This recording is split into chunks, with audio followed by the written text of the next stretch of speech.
এটা হচ্ছে এই বাইকের থার্মোস্টেট, একদম পুরো মরিচা চলে আসছে। এরকম মরিচা পড়া থার্মোস্টেট আমার মনে পড়ে না আমি এর আগে কখনো কোনো বাইকে দেখছি কিনা। খুবই মানে রেয়ার অবস্থা আর কি, বাজে অবস্থা। ক্লাস সাইড খুলতেছে, দেখি ওই নাটটা, ও সরি ম্যাগনেট সাইড। এই যে এই দুইটা নাট নিয়ে সাইড বাইয়ার ওই সময় আমি কথা বলতেছিলাম, এগুলোর মধ্যে এইভাবে মানে গেটিস দেওয়া আর কি, হয়তো বা টাইট করার সুবিধার্থে এভাবে করা।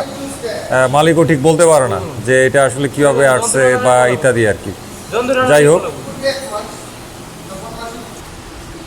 ইঞ্জিনের হেড ওপেন করছে, ম্যাগনেট কভারটারে খুলতেছে, খুলুক। বাস ম্যাগনেট সাইড ওপেন, এইদিকে হেড ওপেন। টাইমিং চেন অ্যাডজাস্টারটারে খুলছে, এই হচ্ছে অ্যাডজাস্টারের অবস্থা। গ্যাসকেটটা নষ্ট হয়েছে আর কি। যাই হোক, এগুলো মামুলি ব্যাপার, এগুলো সবই ঠিক হয়ে যাবে।